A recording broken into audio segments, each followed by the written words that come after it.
I'm Jim Kircher, and during this bicentennial year, we've been featuring a lot of our history programs, both new and from our archives. Coming up is a history of St. Louis's Jewish community. Now, this first aired in 2008, so it only takes us so far, but the story, it actually starts about 200 years before that.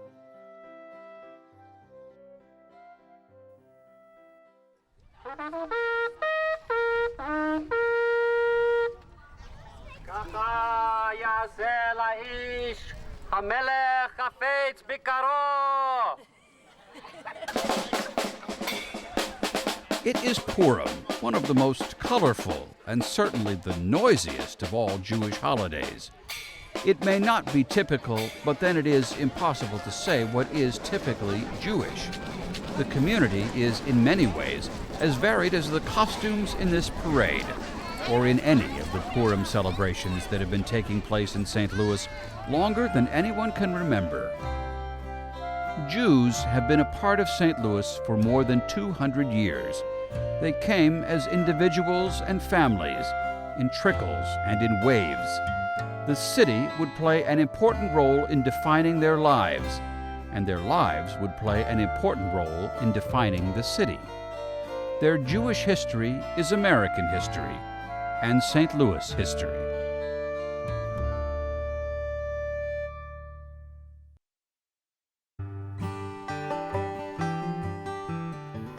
Soon after the Louisiana Purchase made St. Louis an American city, it would have its first Jewish resident. It's possible Jews passed through before that, but non-Catholic settlers were banned by the French and Spanish, even though the rules were not always strictly enforced.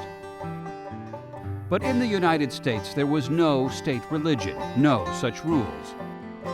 The Jews who came to the U.S., many of them peddlers, traders, and merchants, had never been in a country that gave them so much freedom to do what they wanted and go where they wanted. And they did, even if it took them to the most remote frontier outpost. That was actually part of their success, this mobility that they had, that they could, when they were planning very carefully, when they saw an opportunity somewhere else, they would follow it. In Philadelphia, that's exactly what the Philipson brothers were planning to do. Simon, Joseph, and Jacob Philipson were Jews who had come to America, and they already had business dealings in the frontier fur trade and lead mining. The United States now stretched all the way to the Pacific Ocean, and they knew St. Louis would be the gateway for those heading into the new territory. Less than 10 years after he arrived in the United States, Joseph Philipson was making the long journey west with $10,000 worth of goods. What they decided to do is to open up a store in St. Louis, and where they would sell, as a merchant, supplies. Jacob also did the same thing, also opened the store. With the brother operating in the east and them operating here, they ran like a family business this way. And that's what really brought them here to St. Louis. This is the Philipson ledger. At the St. Louis Mercantile Library is the record of Joseph Philipson's sales at his St. Louis store. The first entry is dated December 13th, 1807. We've got quite an interesting array of St. Louis personages in this. Chateau, here's Governor Meriwether Lewis, even has Meriwether Lewis's liquor bill with the Philipsons in here. And there is nothing in the ledger that tells you Joseph Philipson was a Jew, and everything we know about him indicates that he came to St. Louis to open a business, not to bring a religion. There certainly were Jews who arrived here and they opted out of Judaism. They changed their names, they intermarried. That's it. So it was an optional identity in America, and it's actually quite surprising how many Jews clung so much to Judaism, and pretty much immediately after they arrived, they were looking for some sort of Jewish connection.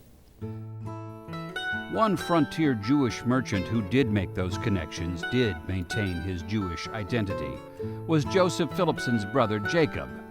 He was the only one of the three brothers who would find a Jewish wife, which could not have been easy. Most of the Jews on the frontier were young, single men.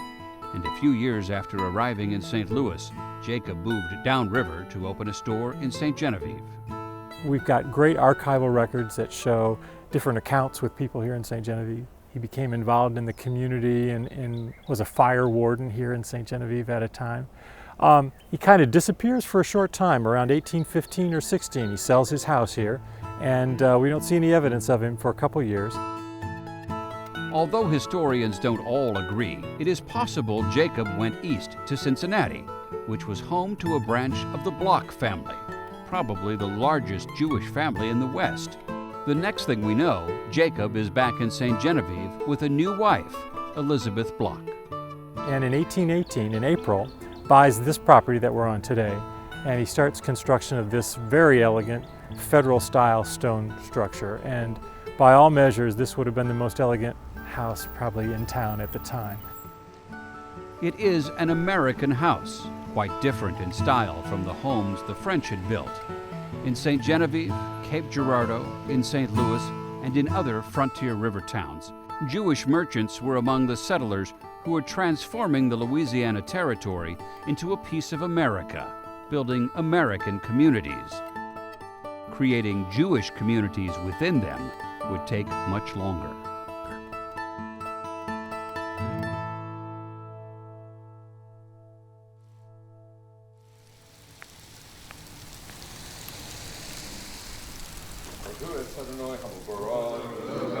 There is a particular moment that marks the establishment of a Jewish religious community, the first worship service. You don't need a synagogue, you don't need a rabbi, you need a minyan. So it's 10 Jewish men over the age of 13. And a minyan is it represents community. And so there are certain parts of the prayer service, the Talmud says that in a community, in a larger gathering of people, you can sense God in a more powerful way.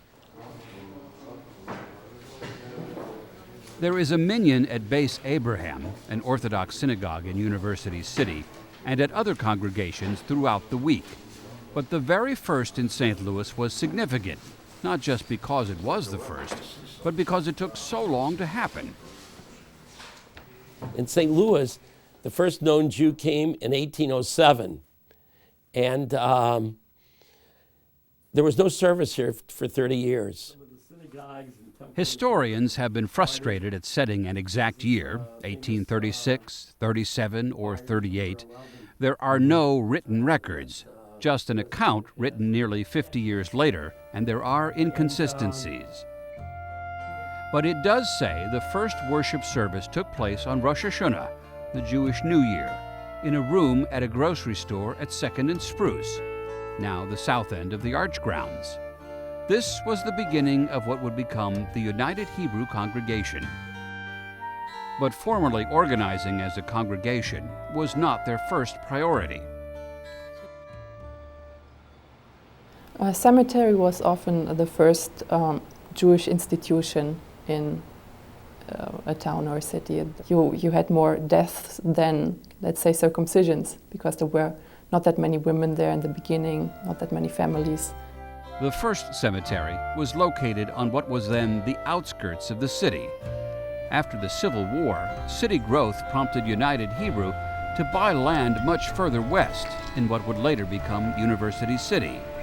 The establishment of the cemetery was the first public sign that St. Louis had a Jewish community. A year later, they formally organized into the United Hebrew Congregation. The United Hebrew Congregation is the oldest Jewish congregation west of the Mississippi River. I think it was, at its founding, it was one of only 20 Jewish congregations in the United States. That was present and enlisted names. The congregation would also organize a benevolent society to care for the sick and the poor, and they began to create in St. Louis a place where one could live and raise a family as an observant Jew. After years of holding services in rooms and homes, United Hebrew leased a Baptist church in 1848 and converted it into a synagogue. Still, they had no rabbi. Rabbi really means teacher, and a rabbi is a teacher and a guide. But all Jews are the same in the sense that nobody has any special powers. Anybody can lead the service.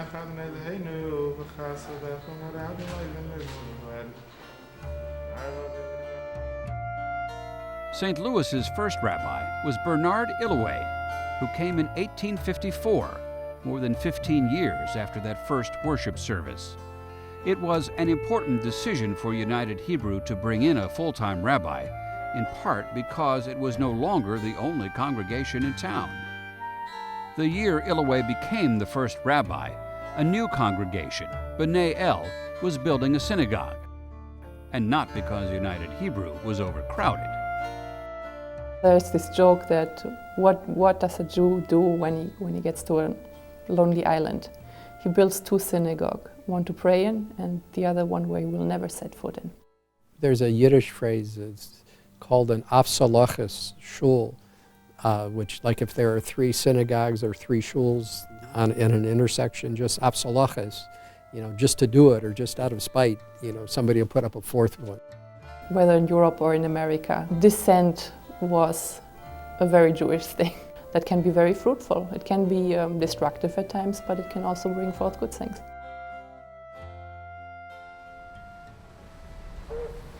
It's not as if the Jews who were coming to St. Louis during the 1840s and 50s didn't have their differences.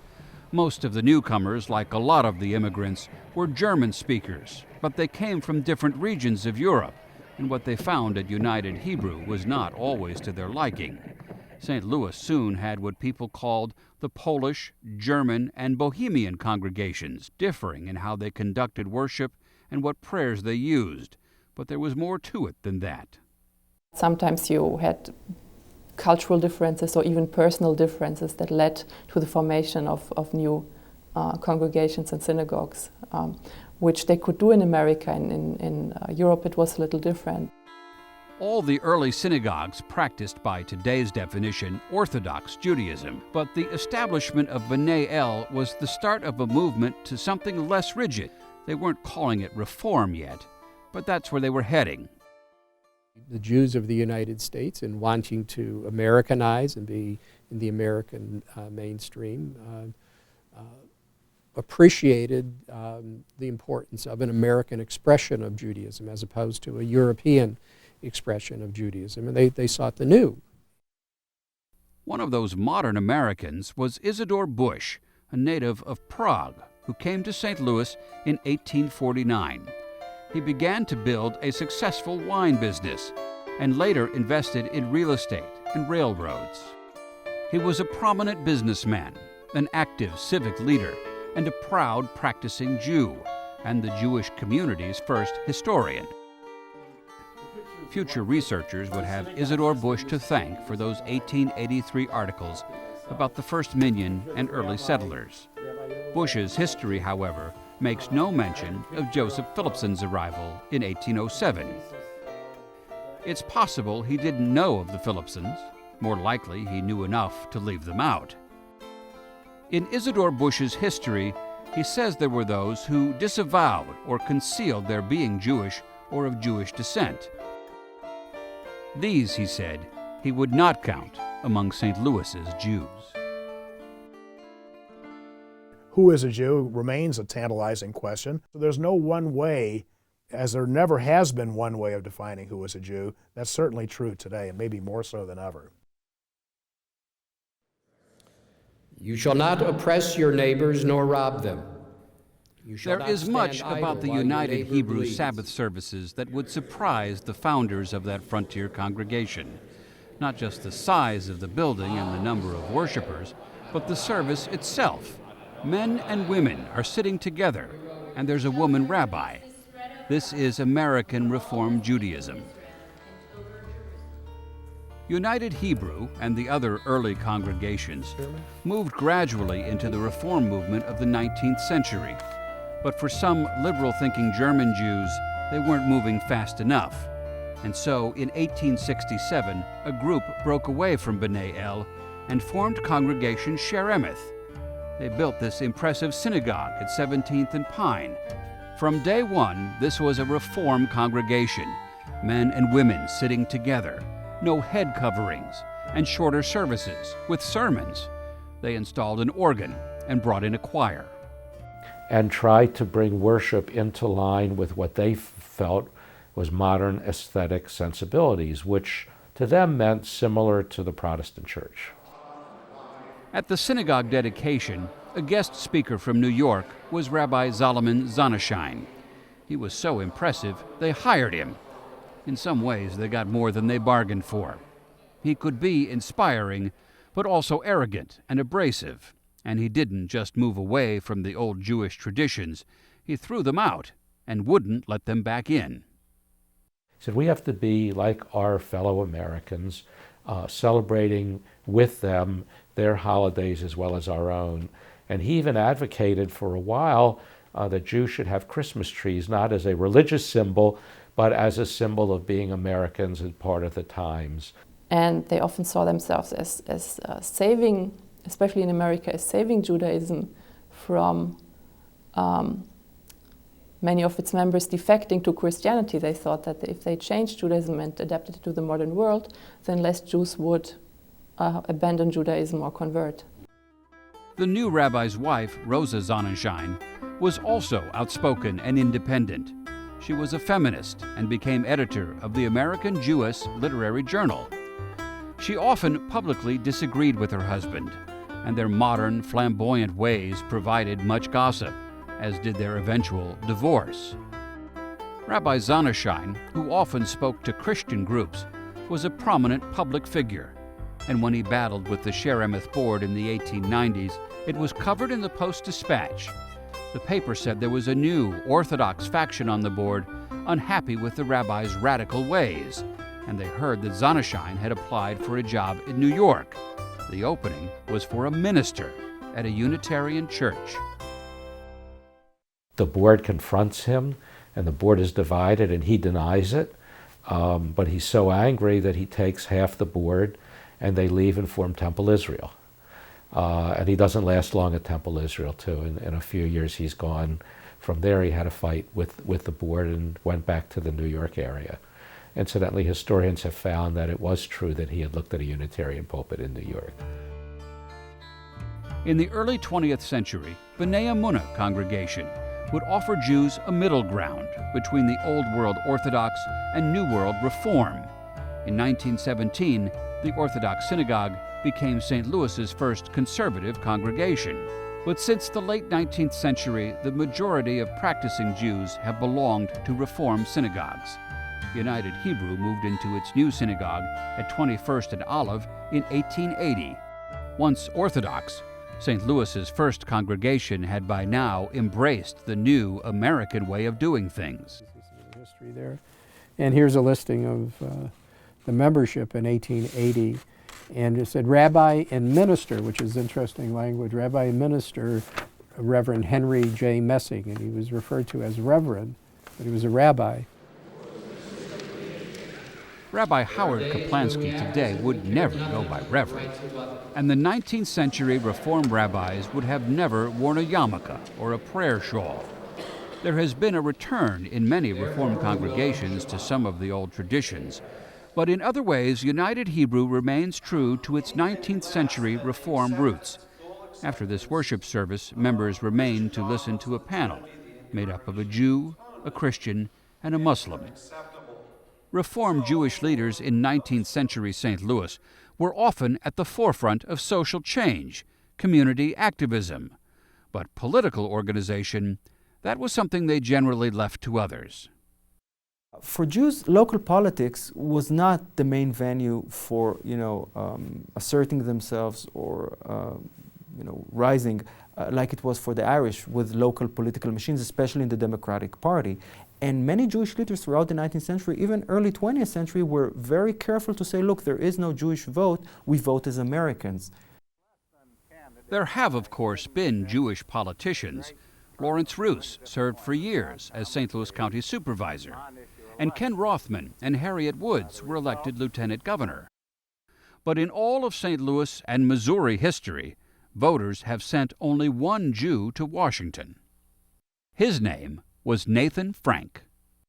He was a politician, he was a lawyer, he was in the real estate. He built the Lowe's State Theater downtown, founded the Star-Times newspaper. Today he would be called a Renaissance man. In 1888, Frank was elected to Congress from St. Louis and served just one term, during which he began to lobby for a World's Fair. Although Chicago got the Columbian Exposition, Frank continued to work to bring St. Louis a World's Fair in 1904. He was among some of the city's prominent Jews to serve on the World's Fair committee. He never won another election. He lost 3 U.S. Senate primaries, but never blamed that on his being Jewish. But when he was passed over for a cabinet post he expected to get, that was different. And the only time that I saw in print a quote attributed to Frank, and Frank thought that it was strictly anti-Semitism, that the fact that he was Jewish kept him from having that cabinet post. If Nathan Frank is known at all today, it's for donating the money for the Island Bandstand in Forest Park. His lasting impact wasn't really in politics or elective office, but in civic life. Like others, he was known not just for the money he made, but for the money he gave away.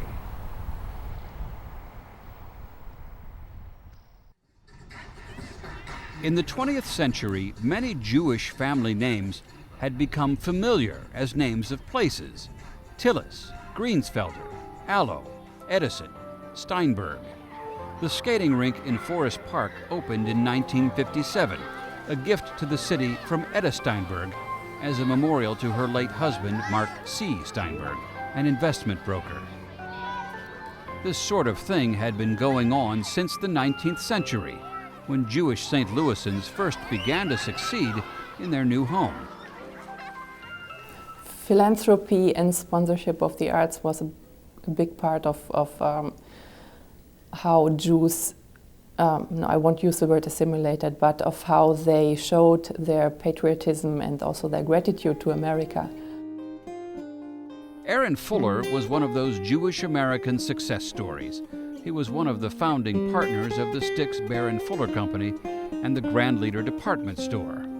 By the 1920s, he was a very, very wealthy man. But he and his partners did not start out with all this, did not start out with mansions or a store that covered a city block. This was the much more humble start of the Stix Baron Fuller story. 2 brothers, Julius and Sigmund Baer, had arrived from Germany young and alone, but with the name of a relative and a place to go, Fort Smith, Arkansas. The relative lent them money to open this store in a nearby small town on the Arkansas River. I mean, Fort Smith at that time was the last outpost before Oklahoma. Fort Smith was an Army garrison, and they handled goods and wagons and tools for people who were homesteading in Oklahoma and North Texas and all that stuff. They prospered. They worked hard. Those guys really worked hard. They slept on the counters at night a lot of times, so the store could be open first thing in the morning for some guy that had to come in and get out, and they wanted to be of service. Aaron Fuller came to America when he was just 14, worked for a while in Chicago, and then he too headed for Arkansas and went into business with Julius and Sigmund Baer. They bought a store on Fort Smith's main street and called it the Boston Store. It grew bigger along with the town, and they opened branches. And the partners became relatives when Aaron Fuller married Julius and Sigmund's sister, Frida. They often married the sisters or cousins of their business partners, and that's how business connections got established. And the early Jewish economy in America was much reliant on family ties and on more general Jewish connections. Towns like Fort Smith weren't really isolated outposts. There were ties to bigger cities, the manufacturing, distribution, and banking centers. And for much of the South and the West, that center was St. Louis, the kind of place that drew ambitious men.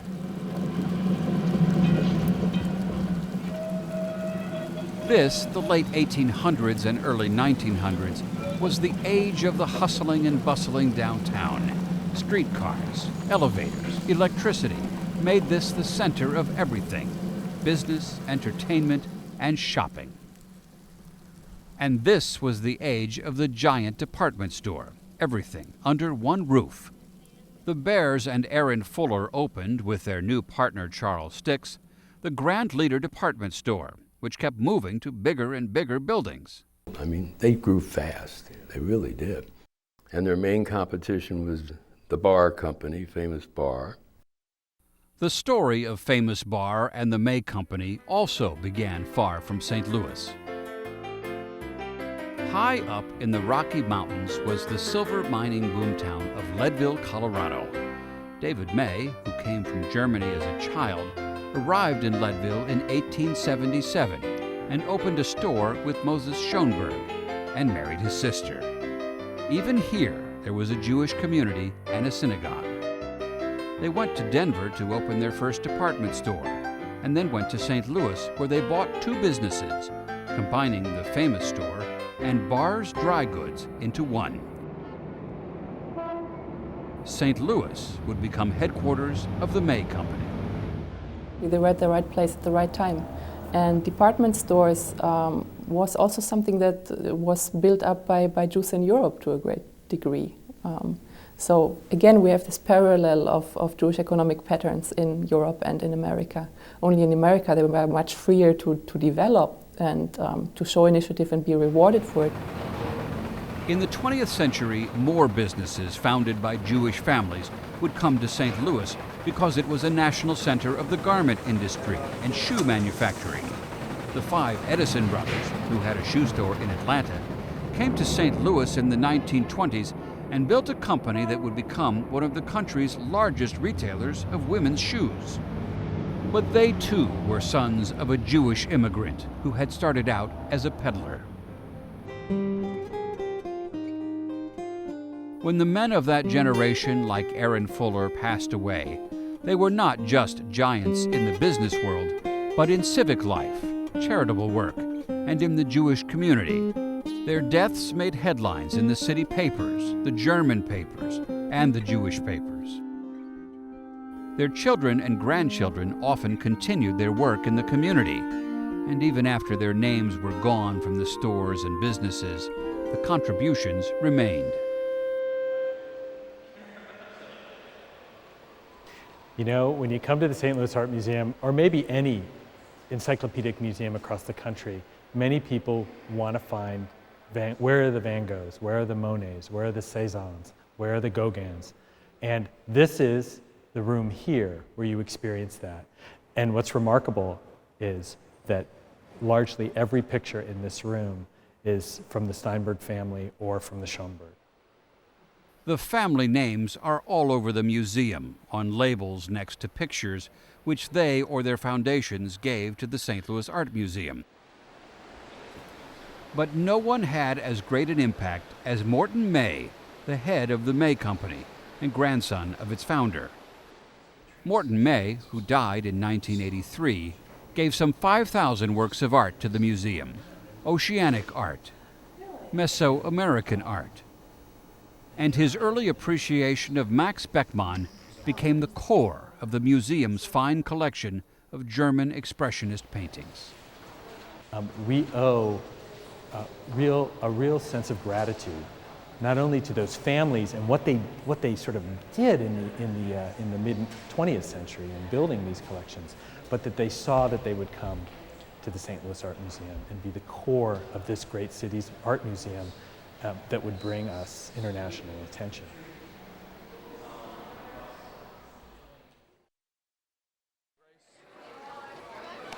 The giving takes place in many ways in the Jewish community. It is more than a tradition, it is a religious obligation known as tzedakah. At United Hebrew's Mitzvah Day, congregation members gather to assemble meals for a food pantry and make pillows for hospital patients. Charity has often been a uniting factor in the Jewish community. The first organized effort came after the Chicago fire in 1871. The different Jewish congregations worked together to help Jewish families recover and resettle. Jewish organizations would respond to new disasters and crises and ongoing needs, eventually forming the Jewish Federation to coordinate their efforts. It would serve as a model for the United Way. Today, its services reach far beyond St. Louis and the Jewish community, but that's where and why it was started.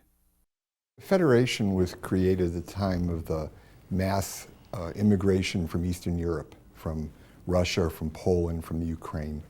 These were people who were coming with nothing, and they were overwhelming the existing Jewish community.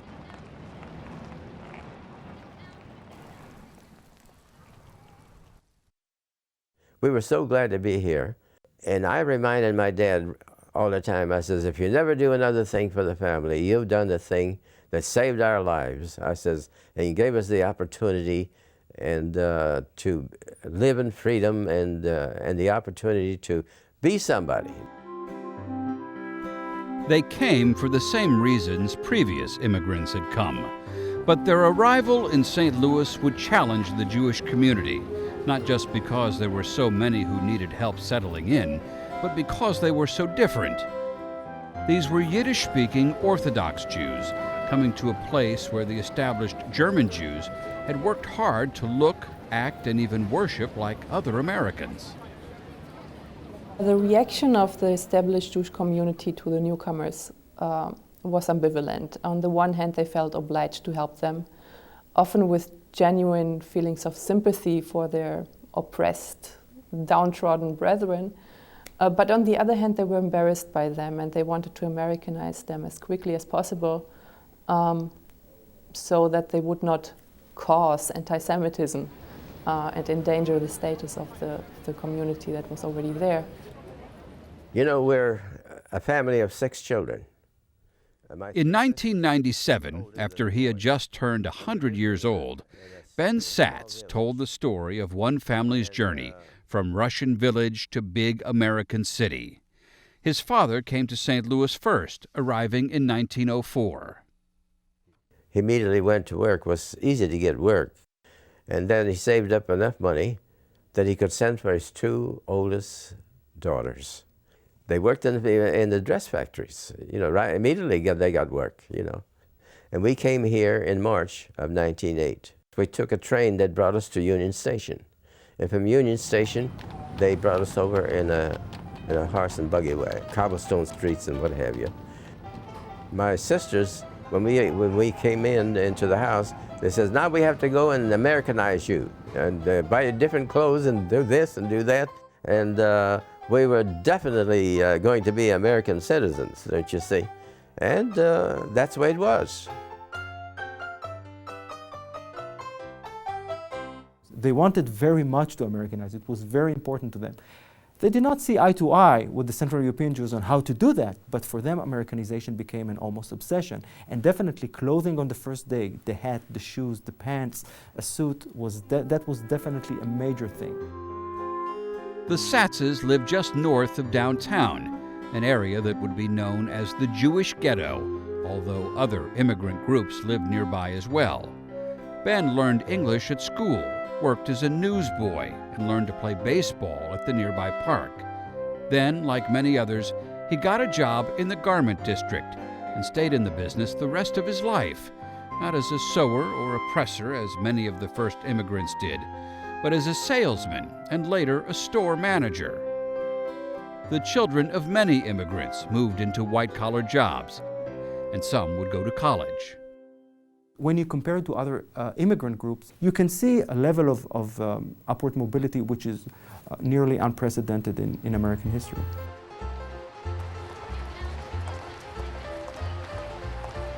Few people are still around who remember the old North Side Jewish neighborhood. It was a vibrant and colorful place, but a place that when you started doing well, you moved out of. There's hardly anything left of it now. Most of what was there has been torn down and built over. But there are family businesses that trace their roots to that old neighborhood. North of downtown, there are scrap metal recycling businesses, massive high-tech operations that started simply.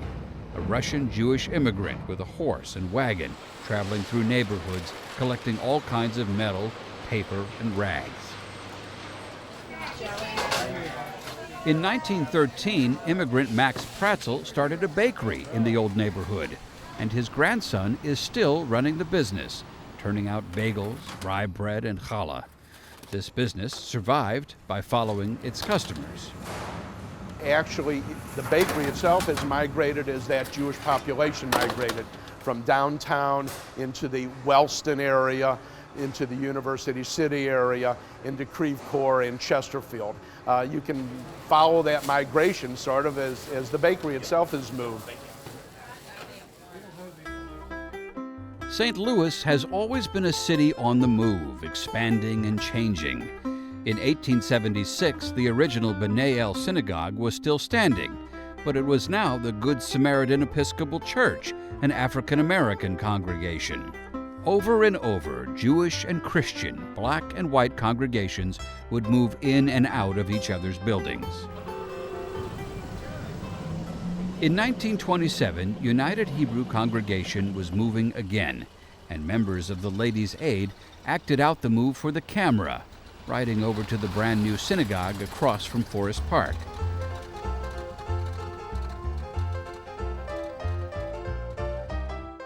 Some of the older members were filmed tracing the congregation's Westward movement, visiting the downtown site of the first worship service 90 years before.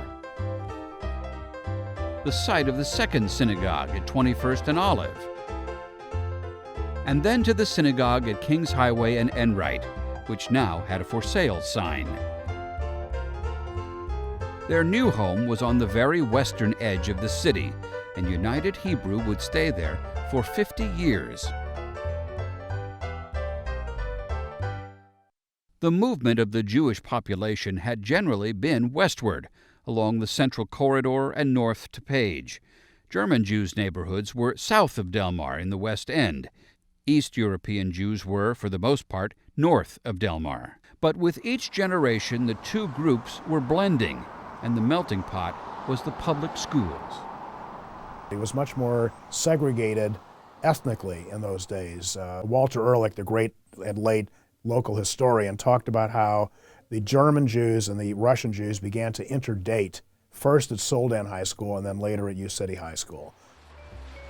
In the years between the World Wars, the center of the Jewish community was at Union and Delmar, not just because of Soldan, but because of the opening in 1927 of the new Young Men's and Young Women's Hebrew Association, the Jewish Y at Union and Enright. There had been other Ys and organizations and settlement houses in the Jewish neighborhoods, but this was being called St. Louis's first true Jewish community center. It would later take on the JCC name and move west into the county, where today it is in many ways different, in others pretty much the same. At least at this table, where the friendships go back to the old neighborhood and the old Y. I knew Mickey, sure I knew them all. And most of the fellows that I went to school with at Soldan would all go walk over and go together, play basketball, swim. They had a teenage club downstairs in the basement and all the teenagers met and they had a jukebox down there and they used to dance down there and it was just a nice meeting place. In the next generation, the neighborhood would shift further west along Delmar to University City. And that's where you would find the big Jewish high school, the Jewish businesses, and new synagogues. It was kind of an insular, isolated community. As a matter of fact, the first time I heard the word ghetto was in relationship to the old Delmar Loop area. And we didn't really mean anything pejorative about it, or it wasn't a put down, but we had simultaneously a great secure feeling. I can count the number of times I was subjected to anything anti-Semitic. I think I had 3 such incidents, 2 for sure and 1 probable in all those years. The discrimination Jews faced in places like St. Louis was nothing like they had dealt with in the old country, but it was here, sometimes overtly coming from individuals, more subtly in business and education and social circles.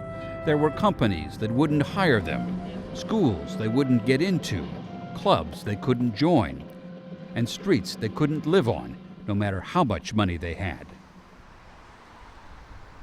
In 1900, wealthy cotton merchant Jacob Goldman, excluded from the private streets of the Central West End, bought land and developed his own gated street, Hortense Place, where he built his mansion. And when the next generation of college-educated Jews came out of the universities, they knew, or quickly found out, which downtown companies and law firms hired Jews and which did not. It was still that way when Mike Newmark came home to St. Louis to practice tax law. There was never any statement that, oh, you can't get a job there. It just happened that you didn't get a job offer from those other law firms.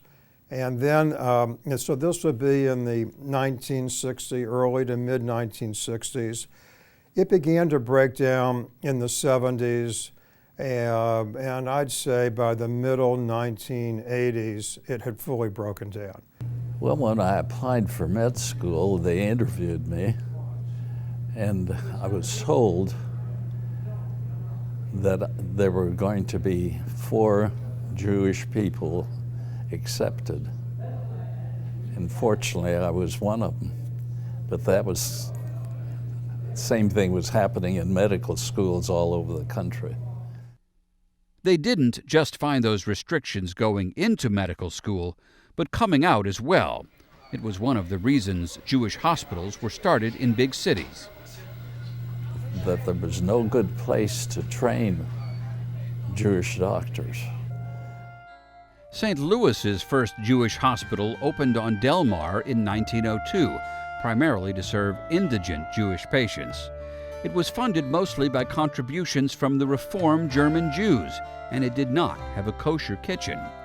When Jewish community leaders began to talk about building the larger hospital, Orthodox Jews insisted it have a kosher kitchen, and Reform Jews on the committee finally gave in. More and more, Jews were finding common ground at the hospital, the Y, the Jewish Federation, and on an issue that had long divided them, the issue that would change everything.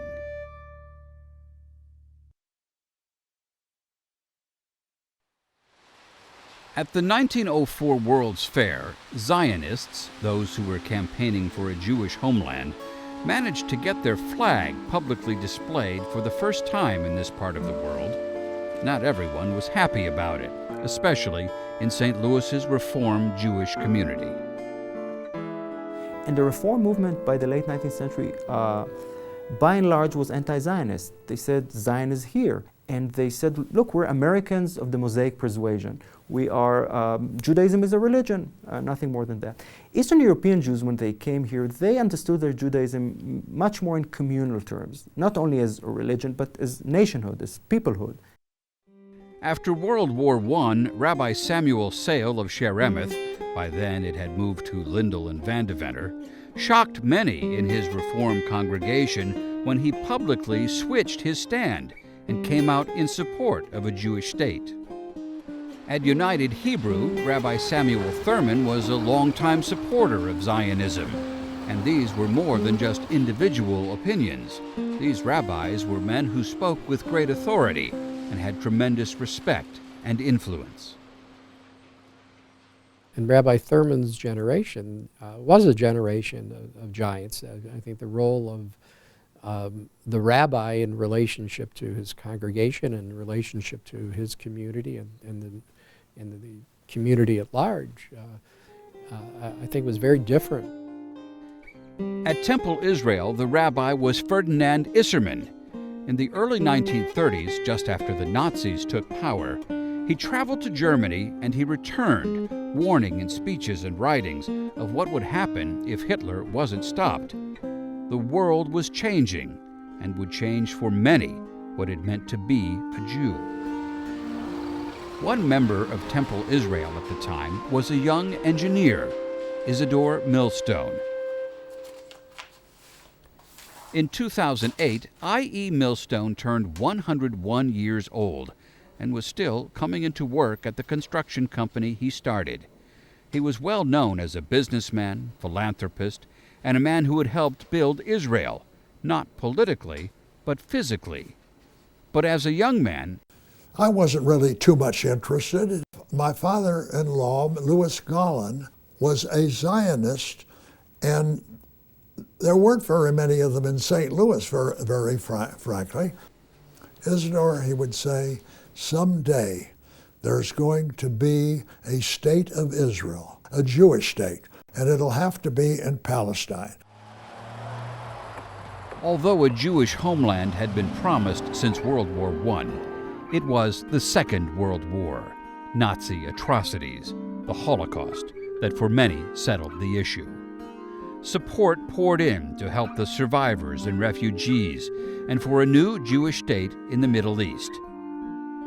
Ben-Gurion said, we need help. The people are coming in on boats and we've got no place to put them and all. And we hear that you are a housing expert. You build a lot of houses. Millstone brought in a team of experts, including architect Louis Kahn, to tackle the problem. They rejected the idea of prefabricated housing because where some saw only the sand and rock of a desert, Millstone saw the makings of concrete and a way to put people to work. I said, you've got everything you need. You've got everything you need. And we will build an industry in Israel. We'll start with housing and all. And we did. In 1948, President Harry Truman, against the advice of many in his cabinet, granted recognition to the newly declared nation of Israel. At his inauguration in 1949, the president's friend and fellow Mason, Rabbi Samuel Thurman, was sitting on the stage. Before the swearing in, Rabbi Thurman had delivered the invocation. In 1954, Truman was in St. Louis at the Jefferson Hotel, one of the guests and speakers at an event honoring Rabbi Thurman's 40 years at United Hebrew. So much had changed since his arrival in St. Louis in 1914. It was now a very different world and a different Jewish community, with a new generation of leaders. But the effect of words on your gut, on your nervous system, what does it do to you? When Al Fleischman did this interview, he was almost 90 years old and long retired from Fleischman Hillard, the public relations firm he started. Many St. Louisans knew him for his long association with client Gussie Bush, his brewery, and his baseball team, and also for Fleischman's role with the powerful corporate leaders of Civic Progress, who would help to remake downtown. In his time, Fleischman was one of the most influential people in the city, often working behind the scenes to make deals and to settle or prevent arguments and communications breakdowns. Please don't call anybody names when you don't agree with them or they don't agree with you. They never forget it. He could handle people as well as anybody. He was a hell of a guy. People really trusted him for advice. He was also a unifying force in the Jewish community, the first president in the history of the Jewish Federation who was not a German Jew. Fleischman came from a Russian Jewish family. He spoke Yiddish and began attending the conservative B'nai Emunah synagogue when it was still on the north side. And he was an early and ardent Zionist and visited Israel more than 50 times. I called him the Colossus of Words because I pictured him astride both worlds, the Jewish community and the general community. He said, Eddie, what do you think it'll take for us to get a championship team? Al Fleischman wasn't just about baseball, beer, and big business. He was active on community boards and committees and served as president of the Urban League. Race relations had long been an issue in St. Louis, and Fleischman was not the first from the Jewish community who reached across the city's deep racial divide. Fanny Cook was a writer, social activist, and prominent St. Louis civic leader in the mid-20th century. And here at the Missouri Few people History now Museum know Library her and name Research or read her books, but historians still pore over Fanny Cook's papers at the Missouri Historical Society as they research women's history, Jewish history, and African American history. I can't overemphasize the importance in the 1920s and 30s of people like Fanny Cook. She grew up in a well-to-do Jewish family and went to college. She taught literature at Washington University and was married to a doctor at Jewish Hospital. But Fanny Cook stepped out of her comfortable world and challenged others to do the same. It was a time when the rapidly growing black population in the city caused many to work to solidify segregation. Separate but equal was the legal standard. But Fanny Cook saw all St. Louisans, whites and blacks, as part of one community, and was one of those who joined the first committees of blacks and whites working together on race relations. She played a critical role during the interwar period in slowly but persistently making that point that African Americans were a part of the community as a whole. She was among the St. Louisans who got involved in the 1939 sharecropper strike, traveling to the Boot Heel to support and write about the mostly black sharecroppers who had been evicted from their land. In the 1940s, she concentrated on her writing, novels with social themes, portraying the intersecting lives of blacks and whites, Christians and Jews. Fanny Cook died in 1949. She did not live to see the Supreme Court decision ending legalized segregation, or the emergence of an angrier and more confrontational civil rights movement.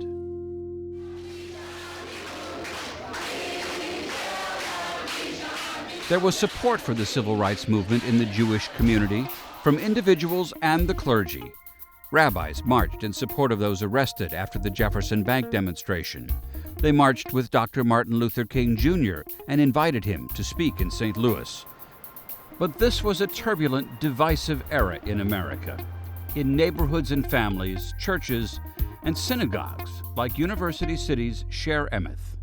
This was a terribly difficult time for our congregation. The congregation was almost split in half. I think 63 or 64, University City was the first municipality to pass an open housing law, and our congregation had endorsed it and had worked for it. But at the same time, the congregation was losing members to the West. I remember when I was there as the assistant rabbi, that at every board meeting they'd announce at least 10 to 20 families resigning, most of whom were going to Temple Israel. Sher Emeth would eventually move, along with many other synagogues further west, once again leaving the old synagogue behind and moving to a new neighborhood. This was happening all over the country. And then something very unusual happened in St. Louis. A congregation moved back. How we might use the garden spaces. Central Reform Congregation formed in 1984 with the purpose of reestablishing a Jewish presence in the city. And in the mid-1990s, it was planning to build the first new synagogue in the city in 70 years. But in many ways, it was an old story. A group of Jews forming their own congregation for their own reasons and rooted in a tradition of social responsibility and community involvement. Very early on, one of the things we did was reach out to an African American Christian congregation, Cote Brilliant Presbyterian Church, to make a relationship and to work on issues in the city. And you know, it's interesting for us because just down the street is the old Temple Israel, you know, and so there's a lot of history. Just a lot of wonderful history in this neighborhood. Temple Israel's Rabbi Ferdinand Isserman had challenged his congregation to look to their neighbors. Poverty and luxury, he said, cannot continue to live side by side. He encouraged young people to help others by performing public service, and this was the beginning of today's national organization, the American Jewish Society for Service. In 1950, Rabbi Isserman said Jews were hungering for a strong faith following a devastating war and brutal persecution. Good morning. I'm very happy to see you. It's such a large group in here. My name is Mary Lou Rouet, and I'm a Holocaust survivor. Now, there is more to Jewish history than the Holocaust, and yet in modern times it is an overwhelming world event. In the 1980s, 40 years after the end of World War II, an effort began to establish the St. Louis Holocaust Museum and Learning Center. Since its opening in 1995, visitors, including many school groups, have come through to see exhibits and talk with survivors. Before that, I wouldn't even dream about speaking about it. But then I saw that it was needed, that people have to know. Not only because of the Jewish people, but for the whole world. So nothing like the Holocaust would ever happen again. A few hundred Holocaust survivors were resettled in St. Louis, and many found here what others had found before, not merely a refuge, but a place where one could begin a new life.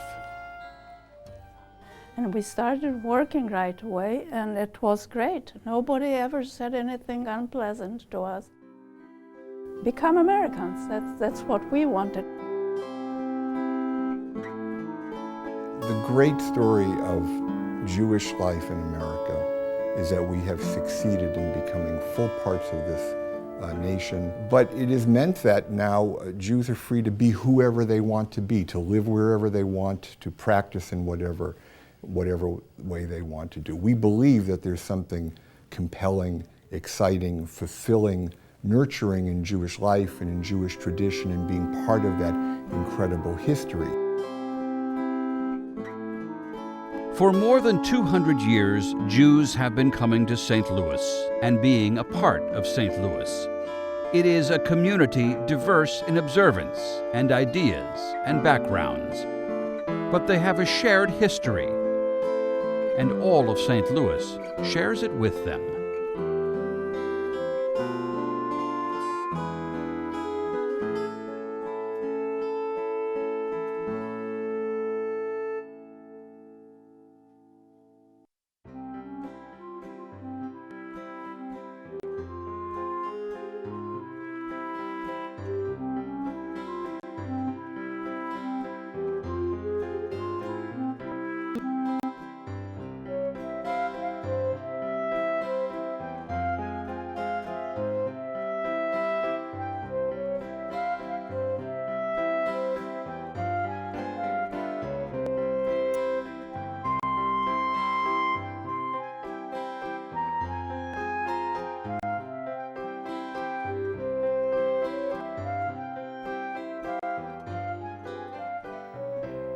St. Louis Stories, The Jewish Americans, is supported in part by Barnes Jewish Hospital, Washington University in St. Louis Physicians, the Delmar Gardens family, Harry Edison Foundation, Fox Family Foundation, Harvey and Judy Harris, the Jewish Federation of St. Louis, Mr. and Mrs. Ken Kranzberg, Millstone Foundation, Michael and Carol Steinberg in conjunction with the Steinberg Family Foundation, and by contributions from viewers like you. Thank you.